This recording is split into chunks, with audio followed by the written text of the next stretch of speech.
Class 9th subject maths chapter quadrilateral NCERT page number 151 exercise 8.2।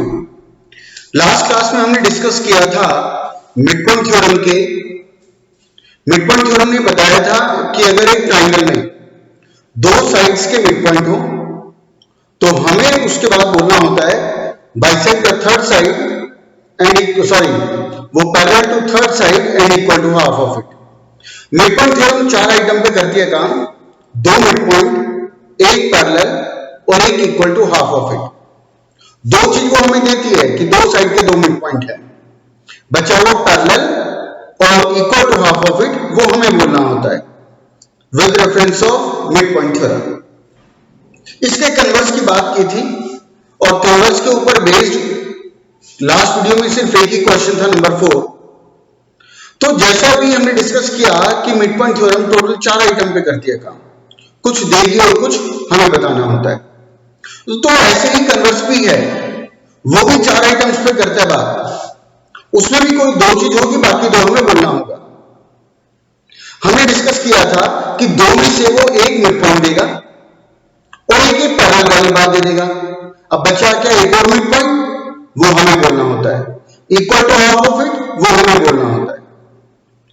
तो mid point theorem का converse था कि अगर किसी ट्रायंगल की एक साइड के मिड पॉइंट से एक बात हो गई, दूसरे साइड के पैरेलल लाइन ड्रॉ की जाए, दो बातें हो गई, तो हमें बोलना है क्या, it bisect the third side, मतलब सामने वाला भी मिड पॉइंट हो जाएगा and equal to half of it. ज्यादातर केसेस में हम आगे जाके देखेंगे कि equal to half of it converse के केस में यूज में बहुत कम आता है, कहीं कहीं जरूरत होगी तो उसको लेंगे। तो शुरू करते हैं आज का page number 151 exercise 8.2 question number 5। इस एक्सरसाइज का मोस्ट इंपॉर्टेंट क्वेश्चन है, ये मैंने फिगर यहां पे बनाई। इसने कहा एबीसीडी एक पैरेललोग्राम है, ठीक है। उसने कहा ई एबी का मिड पॉइंट है, ठीक है। उसने कहा एफ सीडी का मिड पॉइंट है, चलो ये भी ठीक है, तो डीएफ इक्वल एफ सी हो जाएगा। अब हमें ये प्रूव करना है कि एफ और सीई ने इस बीडी को ट्राइसेक्ट किया है, तीन इक्वल पार्ट्स में डिवाइड किया है। मैं फिर रिपीट करता हूं, हमें ये शो करना है कि इस लाइन और इस लाइन ने बीडी के तीन पार्ट्स बना दिए और वो इक्वल होंगे। शो करना है BD equal PQ, sorry DP equal PQ equal QD, ये हमें शो करना है। तो गिवन में तो हम सिंपली लिखेंगे ABCD is a parallelogram, E and F are the mid points of A B and C D respectively, over. तो प्रूफ में आ जाएगा DP equal PQ equal BQ, DP equal PQ equal BQ, ये हमें proof करना है। अब बात करते हैं प्रूफ की। तो देखो, प्रूफ को चलाने से पहले इसमें क्या क्या होना है और क्या हमें करना पड़ेगा, पहले उसका एक एनालिसिस करते हैं।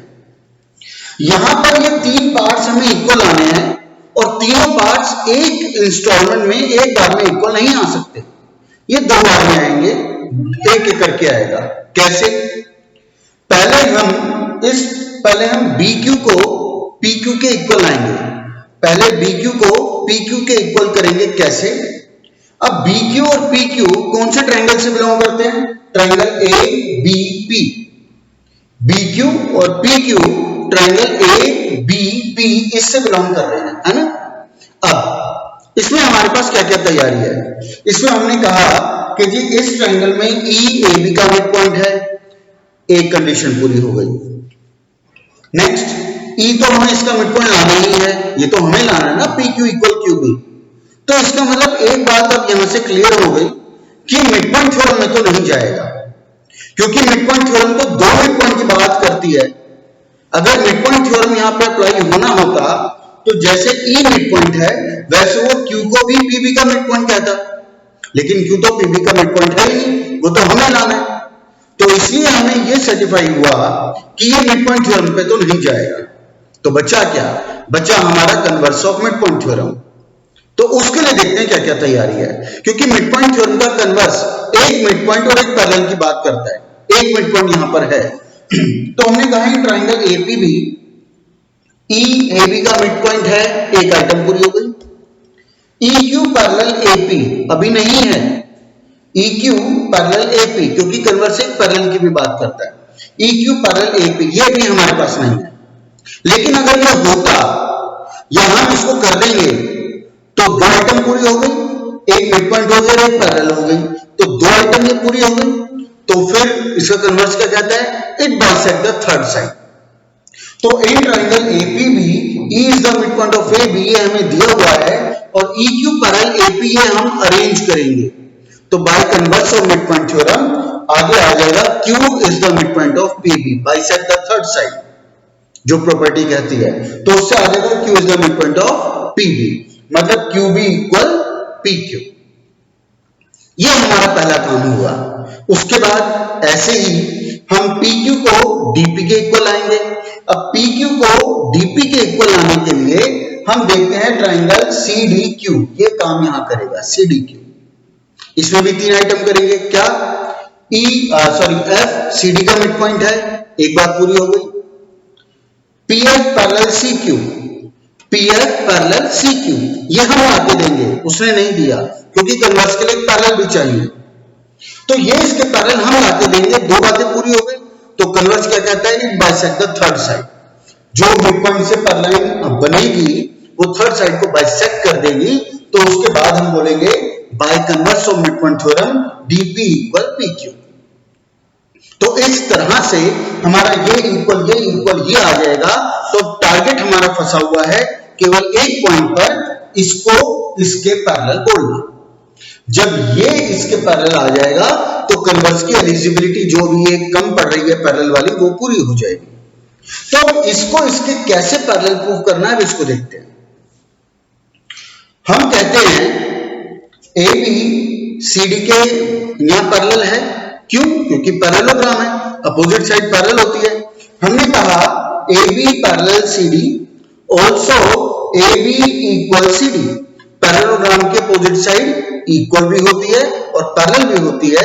उसी बिहाफ पे हमने कहा कि A B parallel C D और उसी के साथ and A B equal C D, opposite sides of parallelogram are, या सिर्फ इतना ही काफी है। अब ई और एफ यहां पर मिड पॉइंट है, ई और एफ मिड पॉइंट है। मिड पॉइंट है तो इसका मतलब इनके आधे भी इक्वल पैरेलल होंगे, क्योंकि मिड पॉइंट का क्या मतलब है, ये इसके इक्वल, ये इस पूरे का क्या है, आधा, ये इस पूरे का क्या है, आधा, ये पूरे सीडी का क्या है, हाफ, ये भी पूरे सीडी का क्या है, हाफ। तो अगर पूरी लाइन पैरेलल इक्वल है तो उनके आधी भी इक्वल पैरेलल होगी। तो हमने नेक्स्ट लाइन में कहा और half A B parallel half C D and half A B equal half C D. ठीक है, अब ए बी का आधा ये भी है, ये भी है, हम इसको नहीं लेंगे, इसको लेंगे, जानबूझ के इसको लेंगे। क्यों, थोड़ी देर में वो स्टेप समझ आ जाएगा क्यों हमने ऐसे किया। तो ए बी का आधा मैंने लिया, ए ई, सी डी का आधा ले लेता हूं, ये भी है, ये भी है, लेकिन हम सी एफ लेंगे, क्यों, आगे वाले स्टेप में समझ आएगा। एंड ए बी का आधा वही ए ई इक्वल सी डी का आधा वही सी एफ। तो ये देखो यहां पर हम ले आए ए ई सी डी के पैरेलल है सी एफ के, और ए ई सी एफ के इक्वल भी है। हम यहां पर ले आए ए ई सी एफ के पैरेलल भी है, ए ई सी एफ के इक्वल भी है। अब ये देखो क्वाड्रेटिक को पैरेललोग्राम प्रूव करने की चार में से एक कंडीशन थी कि अगर एक ही पेयर ऑफ साइड को इक्वल एंड पैरेलल दिखा दिया जाए तो वो पैरेललोग्राम होता है। और अभी ए ई सी एफ अपने आप में क्वाड्रेटल है, फिलहाल ए ई सी एफ अपने आप में एक क्वाड्रेटल है। ये अपने आप में अगर एक क्वाड्रेटल है जिसमें अभी हमने दिखाया कि ये इसके इक्वल भी है और ये इसके पैरेलल भी है, इस क्वाड्रेटल की एक ही pair of side equal and parallel आ गई, इक्वल एंड पैरेलल आ गई, तो इसका मतलब क्या हुआ, AECF इज ए पैरेललोग्राम। ठीक है ना, AECF इज ए पैरेललोग्राम, एक काम हमारा पूरा हुआ, हमने इसको पैरेललोग्राम प्रूव करवा दिया। इस क्वेश्चन के इंपॉर्टेंट होने की एक वजह यह भी है, ये क्वेश्चन 2 मार्क्स में 3 मार्क्स में केवल इतना भी आता है कि प्रूव दैट ये इज ए पैरेललोग्राम। तुम कोई भी reference book RD, RS, ML कोई भी खोलोगे तो उसमें आपको इतना क्वेश्चन भी अलग से मिलेगा कि E and F are the midpoint, prove that ये is a parallelogram, इसलिए भी इंपॉर्टेंट है। तो खैर हमने इसको इसके इक्वल पैरेलल दिखा के पैरेललोग्राम प्रूव कर दिया। अब ये पैरेललोग्राम हो गया तो इसकी बची हुई साइड्स भी पैरेलल होगी। इसको पैरेललोग्राम दिखाने के बाद हमने कहा दिस इंप्लाइज ये पैरेलल, ये जो हमारे टारगेट अटका हुआ था, फंसा हुआ था, उसे हमने पूरा किया। तो अब यहां से हमारा आ गया दिस पैरेलल दिस, क्योंकि हम इसको पैरेललोग्राम दिखा चुके हैं AECF को। Opposite sides of parallelogram are parallel. इसको डालना नंबर 1, इसको डालना है हमें नंबर 1।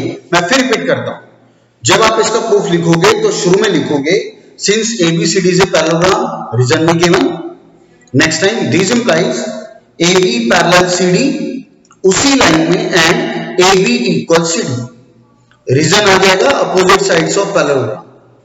नेक्स्ट लाइन और half AB parallel half CD, उसी लाइन में and half AB equal half CD।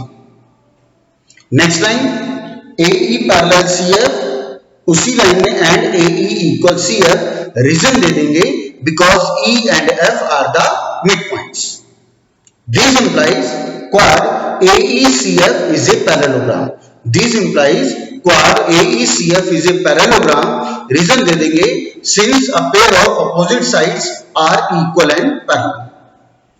Next line this implies AF parallel CE, जो हमारा मेन टारगेट था, this implies AF parallel CE, reason दे दोगे अपोजिट साइड्स ऑफ पैरेललोग्राम और इसको डाल दोगे नंबर 1। अब ये हमारा काम आएगा। अब शुरू करते हैं। अब लिखेंगे now triangle ABP। Next line since E is the mid point of AB, reason आ जाएगा given. Next line EQ parallel AP, EQ parallel AP, reason आ जाएगा फ्रॉम 1, क्योंकि पूरी पैरेलल दिखा दी है तो उनके पार्ट्स भी पैरेलल होंगे, पैरेलल का कोई साइज नहीं होता, तो फ्रॉम 1 आ जाएगा। तो this implies Q is the mid point of PB। Next line में this implies Q is the midpoint of PB by converse of midpoint theorem। इसको डाल दोगे नंबर एक बार इस by converse of midpoint theorem। Next में लिखो और BQ equal PQ, ऐसा लिखोगे BQ equal PQ, इसको डालेंगे number 2। Next time similarly in triangle CDQ, similarly in triangle CDQ। Next time F is the midpoint of CD, reason given. FP parallel CQ, FP parallel CQ from 1, क्योंकि पूरी पैरेलल दिखा दी गई थी। Next time this implies P is the mid point of DQ, P is the mid point of DQ by converse of mid point theorem. Next time आओ DP equal PQ, DP equal PQ। Number 3 from 2 and 3 we get DP equal PQ equal QB, hence proved. तो थोड़ी C length है इसकी, important है, 4 marks से कम नहीं आता। आगे बढ़ते हैं क्वेश्चन नंबर 6। क्वेश्चन नंबर 6 में आपको बोला गया कि एक क्वाड्रिलेटरल है,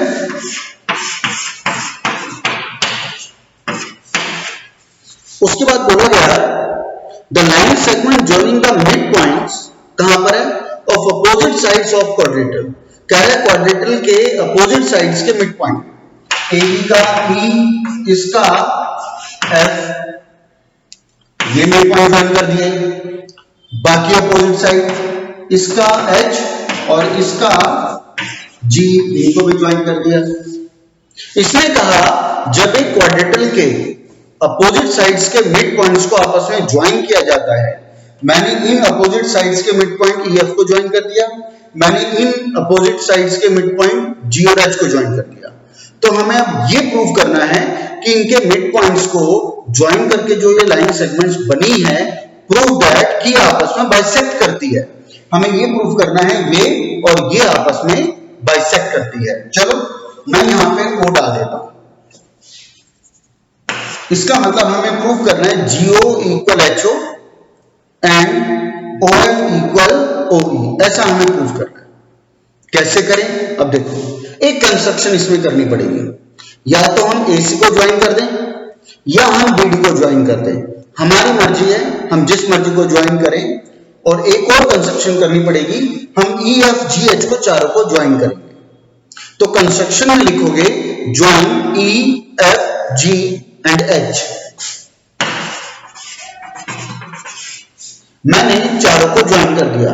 कंस्ट्रक्शन में लिखोगे join EFG and H and also AC and also AC। हमने AC को भी ज्वाइन कर दिया, दो उसमें कंस्ट्रक्शन की है। अब देखो, हमें पहले टारगेट, वैसे तो तुम समझ गए होगे ये क्वेश्चन कहां जाएगा और कौन सा है। कल हमने फर्स्ट क्वेश्चन किया, कल हमने सेकंड क्वेश्चन किया, कल हमने थर्ड क्वेश्चन किया, और तीनों क्वेश्चंस में हमने अंदर वाले EFGH को पैरेललोग्राम प्रूफ किया था। ध्यान में आ गया ना? कल हमने EFGH को पैरेललोग्राम प्रूफ किया था। तो बिल्कुल वैसा का वैसा विदाउट एनी चेंज आप EFGH को सबसे पहले पैरेललोग्राम प्रूफ करेंगे। आप EFGH को सबसे पहले पैरेललोग्राम प्रूव करेंगे और जैसे ही पैरेललोग्राम प्रूव हो जाएगा, अब आप देखो ये हमने पैरेललोग्राम प्रूव कर दिया, तो अब EF और GH इस पैरेललोग्राम के क्या है? EF और GH इस पैरेललोग्राम के लिए क्या है? डायगोनल्स हैं, है ना? ये इस पैरेललोग्राम के क्या है ना?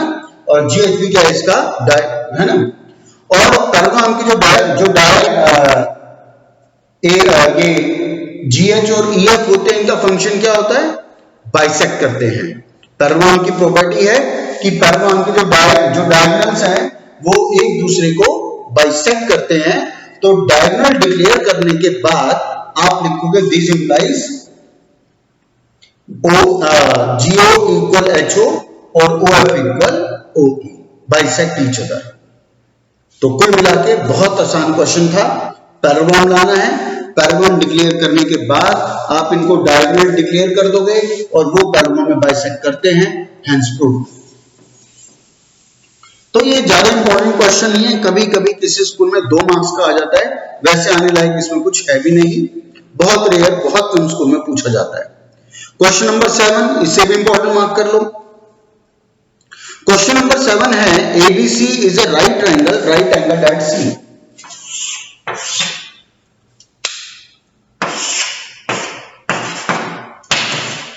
चलो ये बना दिया, C पे राइट एंगल। फिर कहता है a line through the midpoint N of hypotenuse AB। A line through the midpoint N of hypotenuse AB, रोज ये midpoint हो गया, तो AM इक्वल BM हो गया। एंड पैरेलल टू BC, कहता है midpoint N से BC के पैरेलल एक लाइन ड्रॉन है, ये लो कर दी, नाम दे दिया N, और ये NN BC के पैरेलल ड्रॉन है। चलो नाम वो खुद ही दे रहे हैं D। कहते हैं हाइपोटेन्यूज AB के मिड पॉइंट M से एक DM parallel to CB drawn है, तो प्रूव दैट पहला point D is the mid point of AC। सबसे पहले हमें ये प्रूव करना है D is the mid point of AC। बिल्कुल डायरेक्ट है और तुम लोग समझ ही गए होंगे कैसा होगा।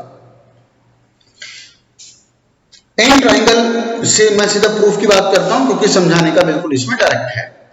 प्रूफ में आ जाएगा इन ट्राइंगल ABC, नहीं इन राइट ट्राइंगल छोड़ो, in triangle ABC। Next time since M is the mid point of AB, reason आ जाएगा गिवन।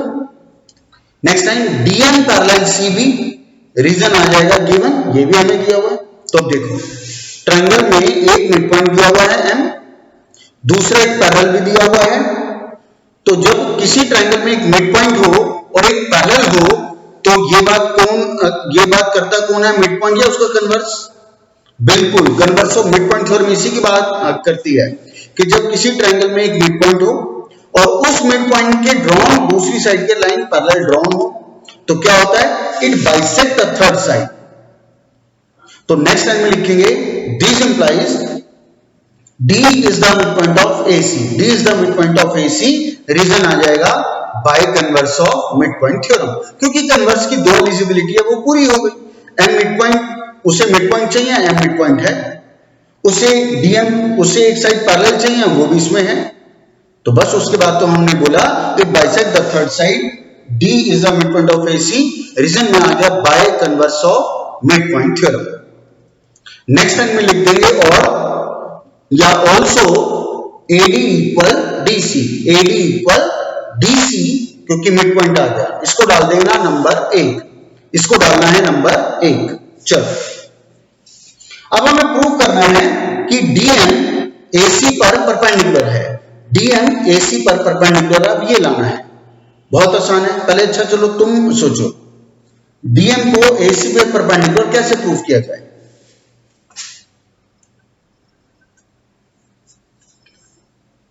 इतना टाइम काफी है। देखो ये लाइन इसके पैरेलल ड्रॉन है, ऐसा क्वेश्चन में दिया गया था हमें, ये यहां ट्रांसवर्सल हो गई, तो angle C equal angle D, angle ये पूरा C इक्वल एंगल D, क्यों, कॉरस्पॉन्डिंग एंगल, क्यों कॉरस्पॉन्डिंग एंगल। C कितने का है खुद में 90, क्वेश्चन में दिया हुआ था, तो D भी कितना हो गया 90, D भी कितना हो गया 90, इसको नंबर 1 डाल देता हूं, ये नंबर 2। लीनियर पेयर से ये भी क्या हो गया, या छोड़ो लीनियर पेयर, जैसे तुमने D को 90 डिक्लेयर कर दिया कॉरस्पॉन्डिंग से, तो नेक्स्ट में लिखेंगे this implies MD perpendicular AC, MD perpendicular AC। तो ये स्टेप एक बार दोबारा रिपीट कर देता हूं, प्रूफ में तुम लोग यहां पर अब लिखोगे ऐसे कि since DM parallel BC, reason में गिवन आ जाएगा, next time AC is the transversal, तो this implies angle 1 equal angle C equal 90 degree, reason दे दोगे नहीं, एक काम और कर लेते हैं। फिलहाल तुमने बोला this implies angle 1 equal angle C, यहां डालो रीजन कॉरस्पॉन्डिंग एंगल, यहां डालो reason corresponding angle, next time में लिखो but angle C equal 90 degree, reason में आ जाएगा गिवन, तो this implies angle 1 equal 90 degree, this implies angle 1 equal 90 degree, यहां आके इसको 90 बोलोगे। Next time this implies MD perpendicular AC, जैसे 90 हमने डिक्लेयर किया उसके नेक्स्ट टाइम में लिखेंगे MD परपेंडिकुलर AC, यहां पर इसको दे देना नंबर 2, शायद 2 ही पड़ेगा है ना, यहां पे हो गया ये नंबर 2। अब थर्ड पार्ट में हमें प्रूव करना है CM equal AM equal half of AB। चलो वो तो बात की बात है, पहले तो CM इक्वल AM लाते हैं, उसके लिए कैसे करें, ट्रायंगल ADN और ट्रायंगल CDN में चलते हैं। कौन कौन सा, triangle ADN and triangle CDN।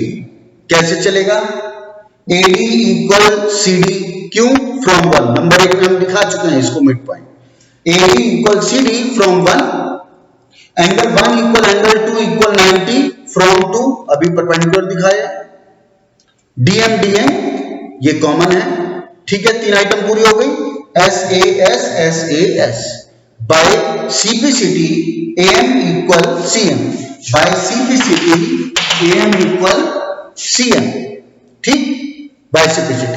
लेकिन हमें बोला गया था MAB का मिड पॉइंट है, ऐसा हमें बोला गया था, अगर MAB का मिड पॉइंट है तो इसका मतलब AM BM के इक्वल होगा, ठीक, या ये भी कह सकते हैं कि AM पूरे AB का हाफ होगा, है कि नहीं, AM पूरे AB का हाफ होगा। तो नेक्स्ट टाइम लिखेंगे since M is the midpoint of AB, M is the midpoint of AB, तो this implies AM equal half of AB, ठीक है, लेकिन अभी AM को CM के इक्वल आए हैं, तो CM भी फिर इसी के इक्वल होगा, तो this implies AM equal CM equal half of AB, hence तो ये क्वेश्चन हमारा ऐसे चलना था।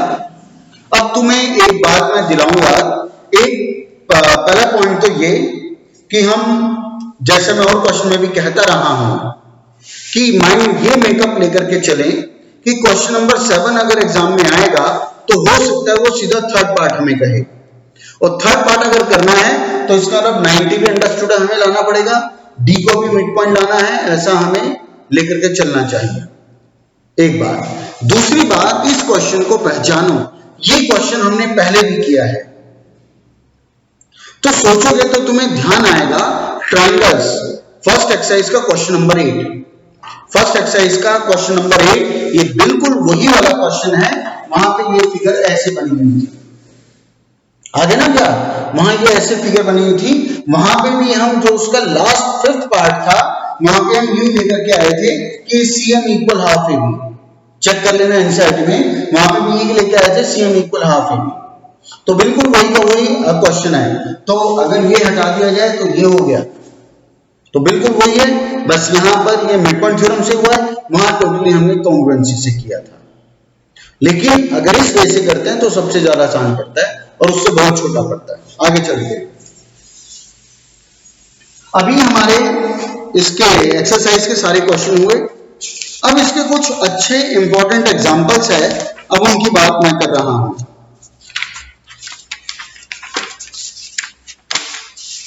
एग्जांपल्स पर आते हैं।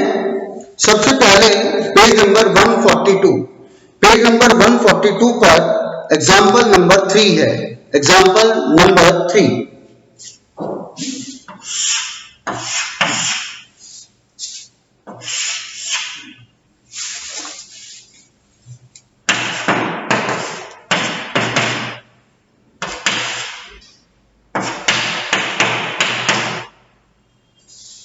चलो, हमें बोला गया ABC is an isosceles triangle with AB equal AC, page number 142 पर एग्जांपल 3, 142 पर एग्जांपल 3। तो हमें बोला गया AB AC के इक्वल है, AD is the bisector of exterior angle, तो ठीक है, एंगल 3 एंगल 4 के इक्वल हो जाएगा।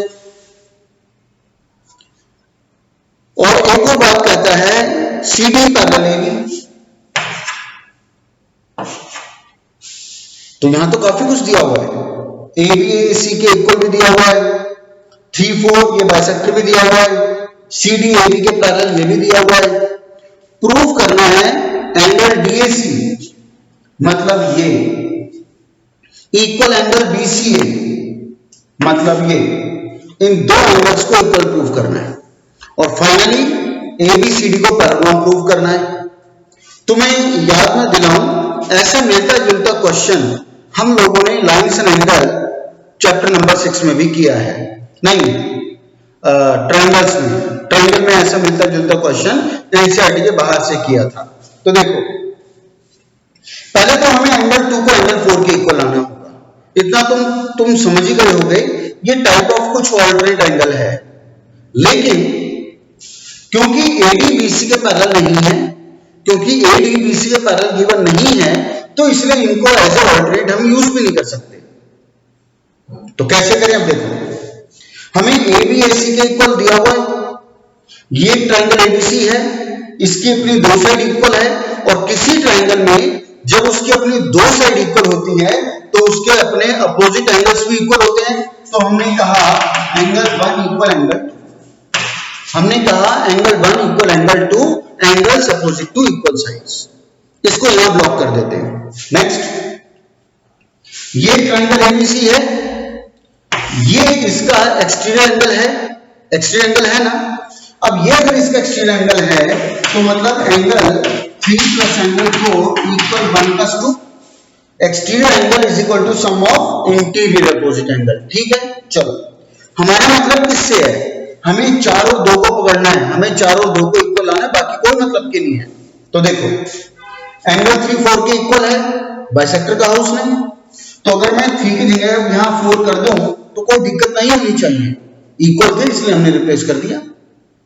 एंगल 2 एंगल 1 के इक्वल लेकर के आए थे, एंगल अपोजिट इक्वल साइड, तो 2 की जगह 1 कर दूं या 1 की जगह 2 कर दूं तो कोई दिक्कत नहीं होनी चाहिए, क्योंकि इक्वल थे, हम जो मर्जी रिप्लेस करें, हमें 2 की जरूरत है तो 1 की जगह मैंने रिप्लेस कर दिया 2। अब क्या हो गया, twice angle 4 equal twice angle 2, 2 से 2 कैंसिल, क्या आ गया, angle 2 equal angle 4, angle 2 equal angle 4, पहली इंस्टॉलमेंट पूरी हो गई।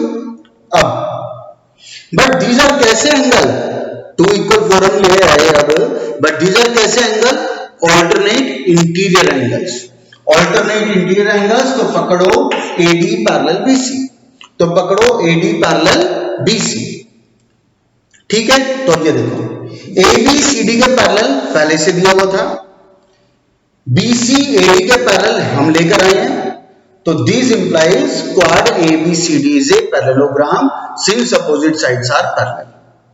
तो इस तरह से क्वेश्चन चलना था।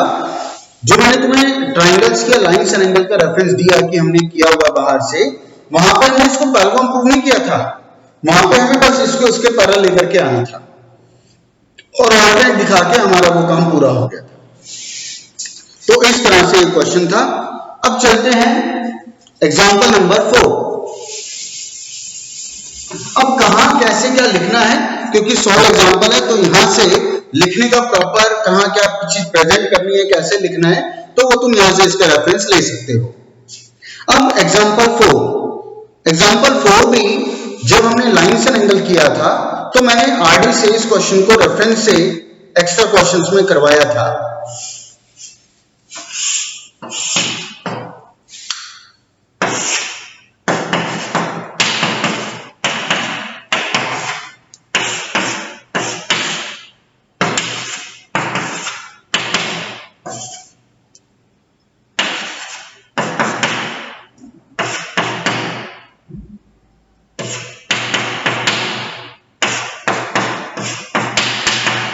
चलो क्वेश्चन में हमें बोला गया AD parallel CD, PQ is the transversal, ये एंगल R का बाइसेक्टर, ये एंगल S का बाइसेक्टर, ये एंगल S का बाइसेक्टर, ये एंगल R का बाइसेक्टर।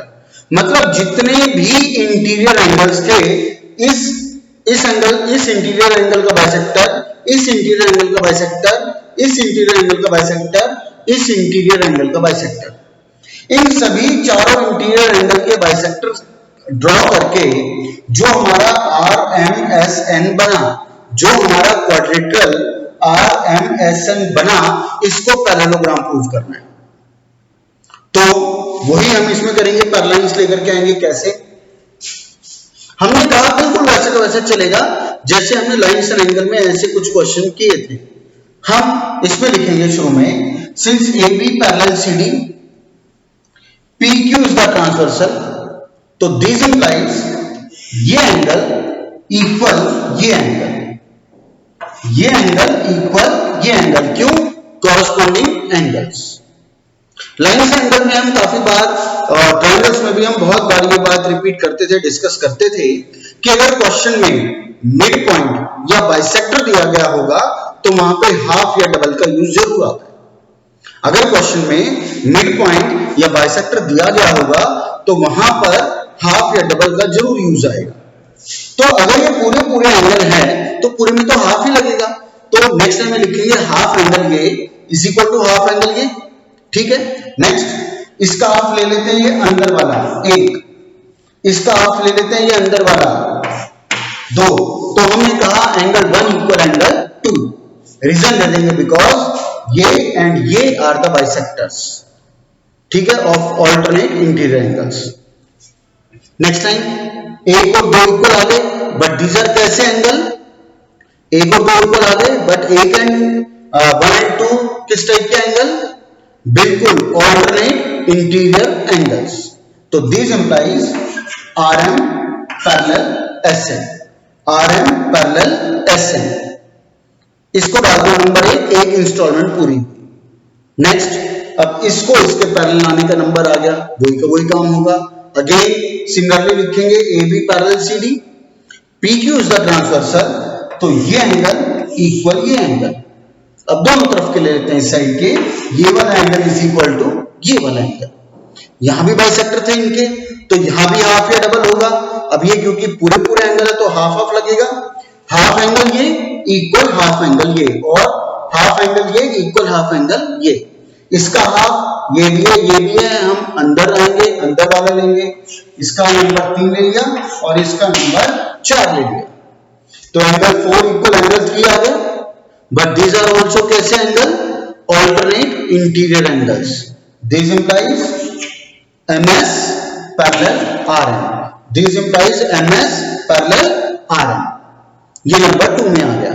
नंबर 1 में ये इसके पैरेलल आया, नंबर 2 में ये इसके पैरेलल आया, अपोजिट साइड्स पैरेलल हो गई। और प्रॉपर्टी कहती है कि जब किसी क्वाड्रेटल में अपोजिट साइड पैरेलल हो तो वो पैरेललोग्राम होता है। तो from 1 and 2 we get quadrilateral P, जो भी इसका नाम है, इज ए पैरेललोग्राम। रीजन में दे देंगे since opposite sides are parallel. अभी तो ये पैरेललोग्राम प्रूव हुआ, अब इसको रेक्टेंगल लाने का काम शुरू हो गया। अब दूसरा टारगेट है इसको रेक्टेंगल लाना। जरा फिगर एक बार मैं दोबारा बनाऊंगा, काफी कंजस्टेड हो गई है। ये क्वेश्चन 2-3 फॉर्म में आता है बेटा।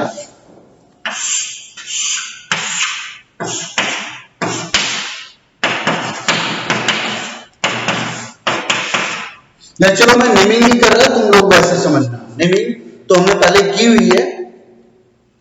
तो अभी हमारा ये पैरेललोग्राम प्रूव हुआ था, अब इसको रेक्टेंगल में लेकर के जाना है। शायद मैंने शुरू में क्वेश्चन गलत बोला था कि पैरेललोग्राम प्रूव करना है, अब मैंने ध्यान दिया रेक्टेंगल प्रूव करना है। तो पैरेललोग्राम तक तो आपको ऐसा कैसा चलना है। अब पैरेललोग्राम तक तो आ गए, एक एंगल 90 का दिखाएंगे, सिर्फ एक एंगल 90 का दिखा देंगे, रेक्टेंगल में चला जाएगा। अब वो हमारी मर्जी है, हम इसको 90 दिखाएं या इसको 90 दिखाएं। दोनों वेज से मैं तुम्हें बता रहा हूं, तुम्हें जैसा बेटर लगे तुम वैसी आदत डाल लेना। कैसे? तो देखो, पहला वे मैं इसको 90 दिखाऊंगा। पहला तरीका मैं इसको 90 दिखाऊंगा। कैसे? मैंने कहा एक बात तो ये ध्यान रखना, ये 1 है और ये 2 है, ये एंगल इसके इक्वल है और ये एंगल इसके इक्वल है, ये हमें ध्यान है। तो हमने कहा देखो ये एंगल प्लस ये एंगल इक्वल 180, क्यों? Linear pair. ये एंगल प्लस ये एंगल इक्वल 180 डिग्री, क्यों? Linear pair. अब इस एंगल का ये बाइसेक्टर है ना, इस एंगल का ये बाइसेक्टर है ना, फिर वो बात आ गई सर एंगल की। बाइसेक्टर होगा तो हम हाफ या डबल लगाते हैं। अब यहां क्योंकि ये पूरे एंगल है तो हाफ हाफ लगना चाहिए, तो हम बोलेंगे अब हाफ एंगल ये प्लस हाफ एंगल ये इक्वल हाफ ऑफ 180। सबका हाफ हाफ लगा दो, हाफ ये प्लस हाफ ये इक्वल हाफ ऑफ 180। वहां पर 180 का तो हाफ हो गया 90, इसका आधा ये नंबर 1, इसका आधा ये नंबर 2 इक्वल 90 डिग्री। 1 + 2 90 आ गया। और यही हम लेके आना चाहते थे।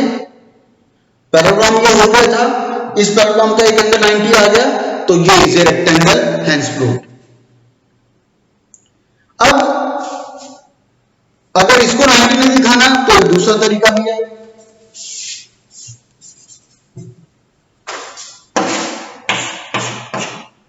आप इसको 90 ले आओ। कैसे 90 ले आए? अब ये देखो, पैरेललोग्राम तक तो वैसे का वैसा चलेगा। ये अंदर वाला 1 मार्क कर रहा हूं, अंदर वाला 2 मार्क कर रहा हूं। वैसे ये एंगल इसके इक्वल है, वैसे ये एंगल इसके इक्वल है, पहले से दिया गया है। अब हम बोलेंगे कि ये इसके पैरेलल, ये ट्रांसवर्सल, तो दिस इंप्लाइज ये पूरा एंगल प्लस ये पूरा एंगल इक्वल 180 डिग्री, क्यों? को इंटीरियर एंगल्स। नेक्स्ट टाइम वही बाइसेक्टर हाफ ऑफ लगाऊंगा और हाफ एंगल ये प्लस हाफ एंगल ये इक्वल हाफ ऑफ 180, वो तो 90 हो गया। इसका आधा पकड़ लेते हैं, ये नंबर 1, इसका आधा ये पकड़ लेते हैं नंबर 2। 1 + 2 कितना आ गया? 90 डिग्री। 1 + 2 कितना आ गया? 90। अब आ जाओ इन ट्राइंगल, ये इन ट्राइंगल ये प्लस ये 180 angles and property of triangle, जिसमें से 1 + 2 कितना आ गया? 90, तो ये कितना बच गया? 90। तो ये इसे रेक्टेंगल पैरेललोग्राम दिखा चुके थे। अब इसको मैं फाइनली एक बार और रिपीट करता हूं। हमें इसको रेक्टेंगल प्रूव करना था। जैसा कि मैंने शुरू में बताया था, ये क्वेश्चन काफी टाइप से पूछा जाता है। ये सारी कहानी आपको दे देगा, या तो वो सिर्फ इतना पूछेगा प्रूव दैट ये इज ए पैरेललोग्राम, जैसा हमने किया तुम्हें पता ही है। दूसरा क्वेश्चन, इस क्वेश्चन को ये भी पूछ सकता है जैसे एनसीईआरटी में ही है कि प्रूव दैट ये इज ए रेक्टेंगल, तो ठीक है, वो भी हमने डिस्कस किया। तीसरी टाइप इस क्वेश्चन की ये आती है कि प्रूव दैट, सिर्फ इतना क्वेश्चन आएगा, बाकी नहीं देगा, सिर्फ इतना देगा कि ये साइड बाइसेक्टर, ये इसका बाइसेक्टर, प्रूव दैट ये is a right angle, prove that ये एंगल 90 का है। तो भी हमने किया कि कैसे 90 आएगा, ये प्लस ये 90 कोण क्लियर, हाफ मार दिया, हाफ मार के 1 + 2 90 आ गया, एंगल सम प्रॉपर्टी से 90 बच गया। तो 3-4 टाइप से क्वेश्चन पूछा जाता है, इसलिए बड़ा इंपॉर्टेंट ये माना जाता है, क्योंकि कई चीजें इसके अलग अलग पार्ट में अलग अलग क्वेश्चन बना देती है। तो फाइनली मैं एक बात ये कर रहा था कि इसको रेक्टेंगल एग्जिस्टिंग क्वेश्चन के हिसाब से बात करूं तो रेक्टेंगल इसको दिखाना था। रेक्टेंगल प्रूव करने के इसमें 2 रास्ते हैं, जैसे मैं पहले भी बताता रहा हूं।